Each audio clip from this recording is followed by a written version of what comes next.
जी बिल्कुल, जनूबी पंजाब भर में आटे के बहरान को हल करने के हवाले से जो इक़दामात हैं उन्हें मज़ीद तेज़ कर दिया गया है। एडिशनल चीफ सेक्रेटरी जनूबी पंजाब कैप्टन रिटायर्ड साकिब ज़फ़र ने की जानिब से जनूबी पंजाब सेक्रेटेरिएट में ख़ुसूसी तौर पर जो कंट्रोल रूम है आटे की मॉनिटरिंग के हवाले से वो कायम कर दिया गया है। और आटे की मॉनिटरिंग के हवाले से जो कंट्रोल रूम है वहाँ पर जो सेक्रेटरीज़ हैं, इसके साथ साथ जो दीगर जो अफसरान हैं उनकी ड्यूटियाँ लगा दी गई हैं। इसके साथ साथ ये भी किया गया है कि मुख्तलिफ जो सेक्रेटरीज़ हैं मुख्तलिफ महकमों के, उन्हें मुख्तलिफ जो अजला हैं वो भी डिवीज़न हैं वो असाइन कर दी गई हैं, जहाँ पर वो आटे की तरसील और जो सरकारी आटे की फराहमी के हवाले से जो सेल पॉइंट्स बनाए गए हैं उनको मॉनिटर भी करेंगे। और उनके हवाले से जो भी चीज़ें होंगी, रिपोर्ट होगी, वो जो मॉनिटरिंग के हवाले से जो रूम है बनाया गया है वहाँ पर पेश की जाएगी। इसके साथ साथ इस मॉनिटरिंग रूम में जितनी भी जो कार्रवाई हो रही है जनूब पंजाब भर में आटे के हवाले से, जो लोग भी उसकी जो DFCs की जानिब से कार्रवाई की जा रही हैं, ज़िले इंतज़ामिया की जानिब से कार्रवाई की जा रही हैं,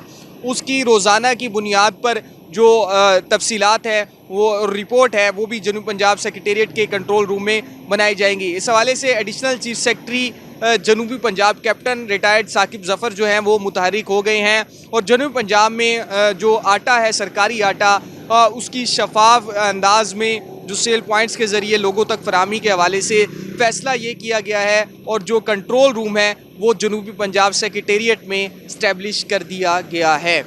जी।